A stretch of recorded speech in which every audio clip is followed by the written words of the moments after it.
Well, hello. Today we're going to continue working on our watercolor stripes Zentangle artwork. And I would like to work on this yellow section here. I believe this was New Gamboge watercolor paint. And we're going to draw the pattern called Quib. This is one of those, for me anyways, original Zentangle patterns that I don't see around frequently, and I don't use it as frequently as I might like to. So I think I'll go ahead and make sure to have a great time with it today. So this is going to be one of my end points, and the other end point will be right there. And let's go ahead and start.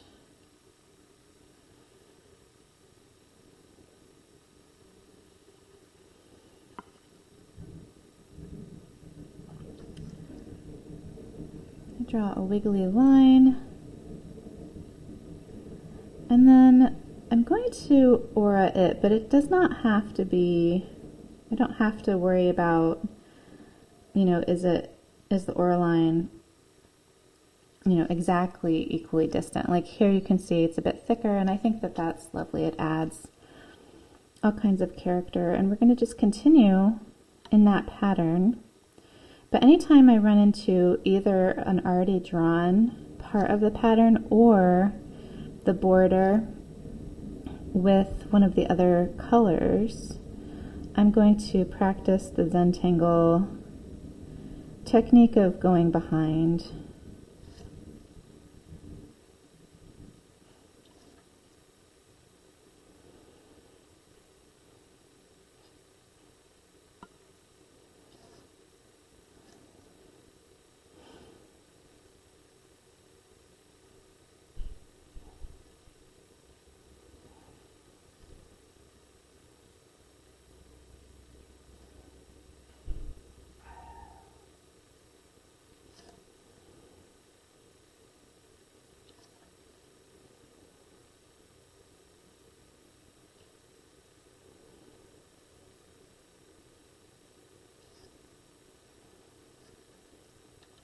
Because I'm not worried so much about aura-ing just so, it's kind of a freeing pattern. A little line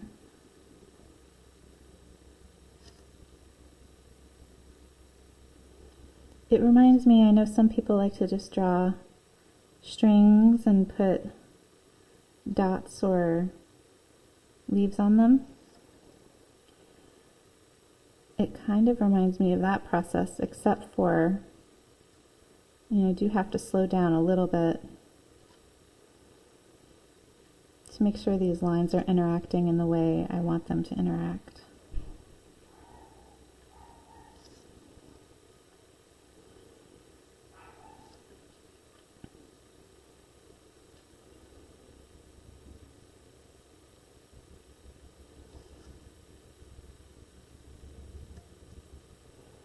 It's getting crowded up here. Maybe there's one.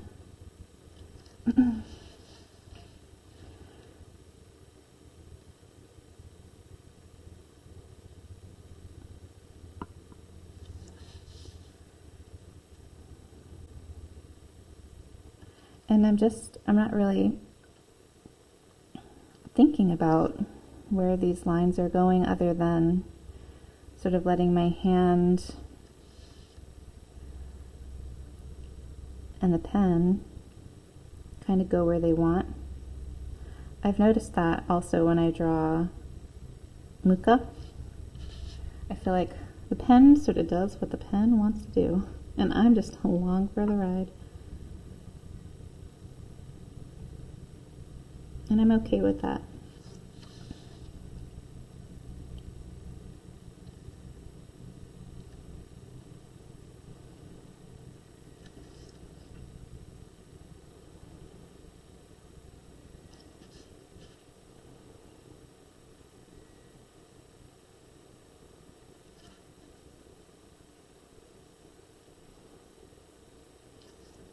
Okay.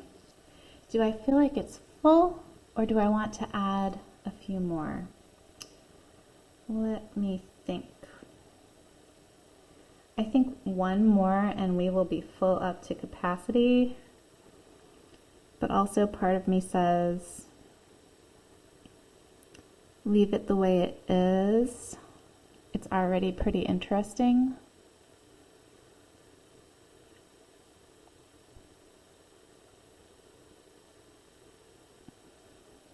I'm going to go with leave it where it is. So I'm going to close up this orb shape.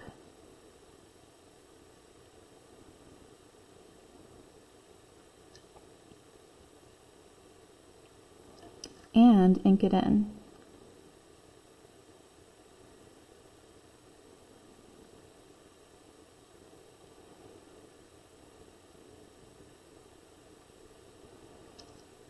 I wonder if I want to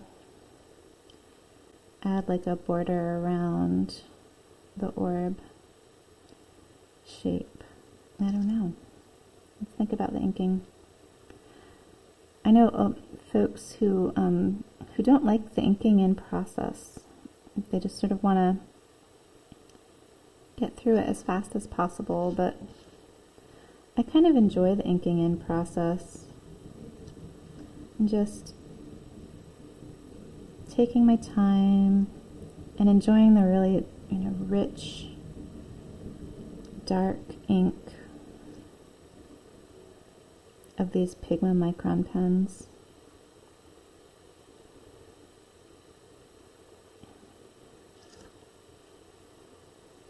I'm just sort of redefining the line here wherever I feel like it needs it. Maybe the orb goes out a little bit further than expected.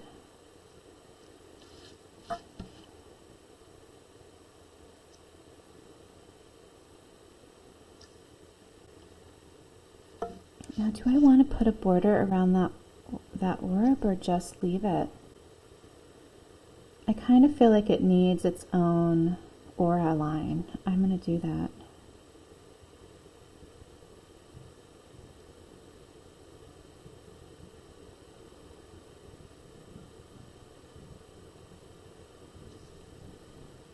Okay, next.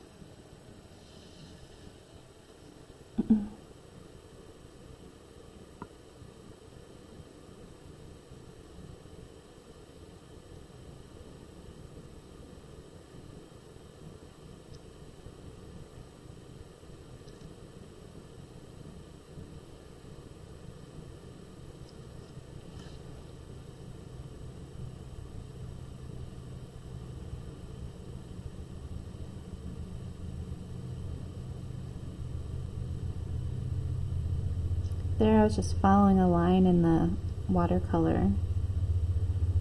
So again, letting the watercolor be the string.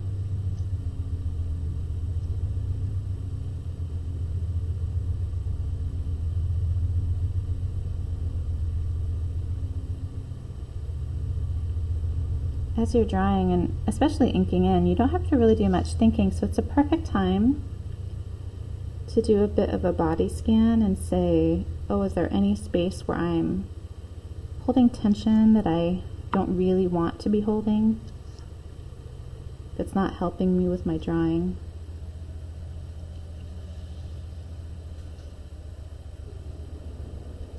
Alright, so let's see what kind of shading we might want to do with this. I think first I'm going to start similar to when I shade Halaba. Just choose one and then choose a side and add some graphite along the outside edge. So I'm choosing the wiggle that we started with and just putting graphite along the outside edge towards the right, and it'll make it look like any of the others that it's crossing are in its shadow.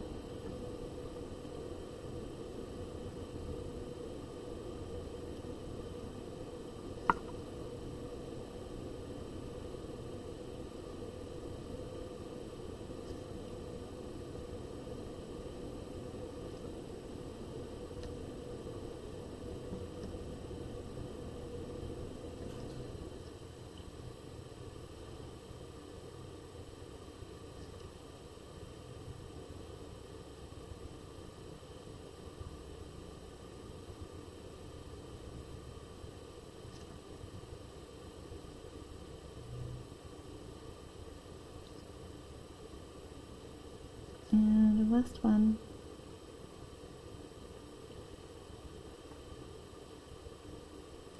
I have noticed doing these Zentangle watercolor stripe projects that some colors, the graphite looks just fine, and other colors, it just looks odd. And I don't like at all the effect that it has. And so part of my learning process in doing these watercolor projects is figuring out, you know, which colors does it look just fine for me to add some graphite and some shading, and which colors, you know, I might want to choose a different supply or material or media or whatever word you want to use to do my shading. So in those colors that the graphite looks odd, you know, I might choose a marker, or I might choose to add some watercolor pencil, something that gives me depth without adding graphite. But so far the graphite has looked okay in this project.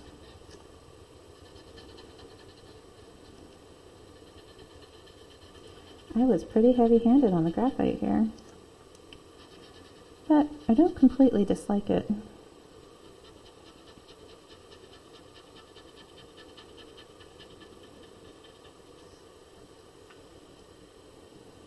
Can I get this one?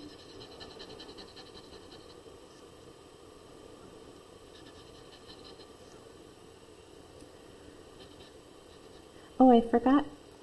Let's add some graphite right here as the squiggles enter the black area. It's just subtle. And then same thing here. They're going into the shadow.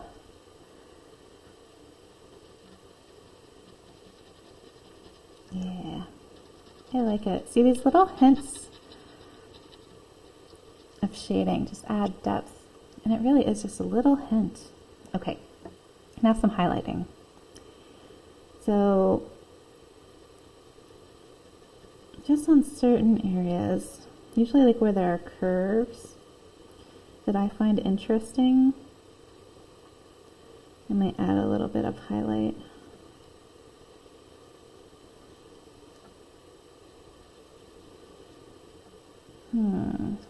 Right here.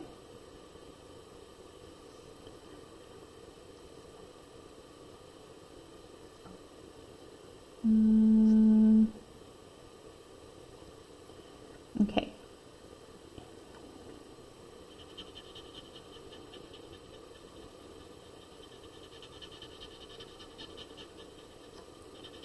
If your little squiggles are thick enough,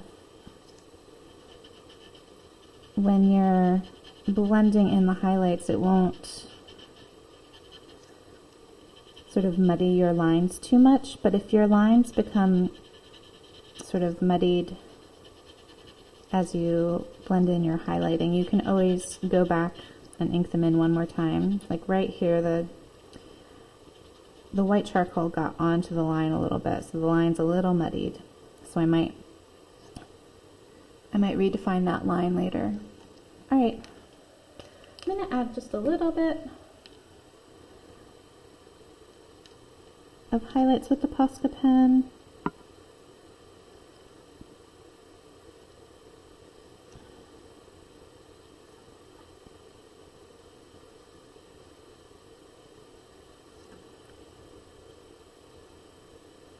It's very subtle, but it just adds a little hint of interest. And I think I want, I'm looking at these auras, and it makes me feel like a few things. One, I kind of want a bit of shadow on the outside edge of these orbs.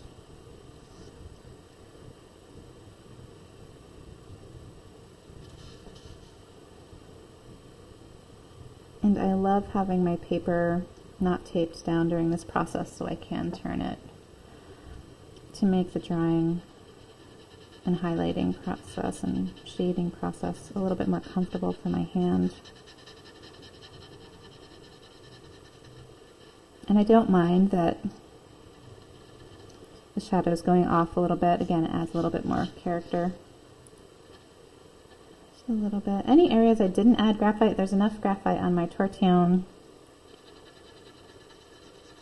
to go ahead and add a little bit in. Yeah, this looks nicer. I like it better with just a little bit of, that one has quite a lot. A bit of shadow around it.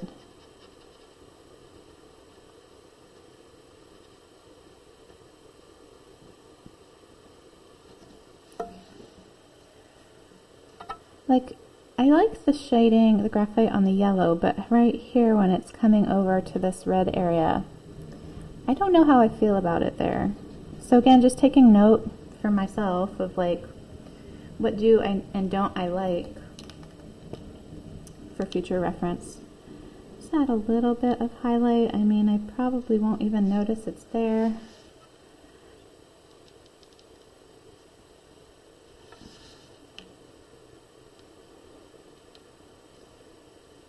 And I didn't put any white charcoal there because it's so narrow. Let's see about redefining the line in that one spot. It's not such an issue because it's a little bit there too. Anyways.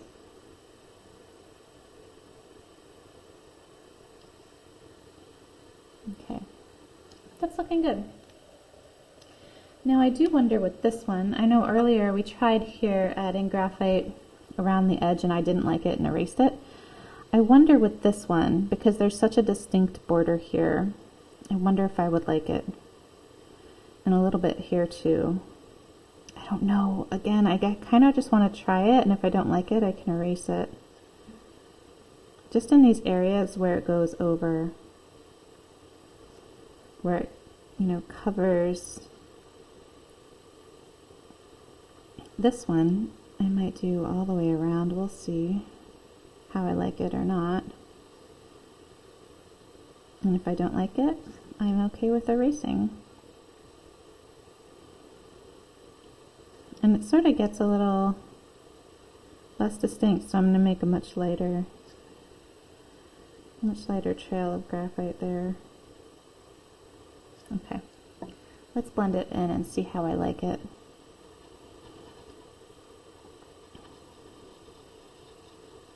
I have a lot of graphite on my tortillon. Let me wipe that off for a sec because it's just sort of adding more, I think. Okay.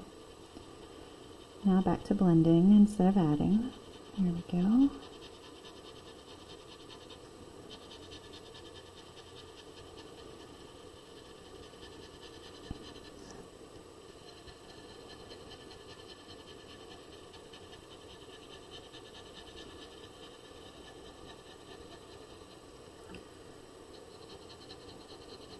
I'm going to turn this around. I don't like blending from that angle. I feel like the graphite might get a little bit more into that pinkish reddish area, and I don't want it to if I'm blending from the other side.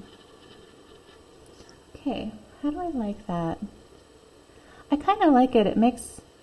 It gives a little bit more dimension, like the quib is behind, definitely behind these other two colors. Oh, right here I didn't add. Let's go ahead and do that. Just a wee bit of graphite. So again, trying out these experiments because sometimes they'll look lovely and you're like, wow, that shaded really well. And then sometimes the same exact technique will look terrible. So it's really just a matter of feeling confident enough to give it a go. And I might add just a little bit more, a thin line of graphite to make a little bit more of a distinct line there. A little bit more depth to the shading, like it's darker around the very, very edge. Because there's a lot of shading going on there, I feel like. Alright, how do I feel? That looks good to me. Kind of a more flowy, dynamic pattern. So great. Thank you so much for joining me today. I hope you've had a lovely time drawing, and I hope you have a great rest of your day. See you again tomorrow. Bye-bye.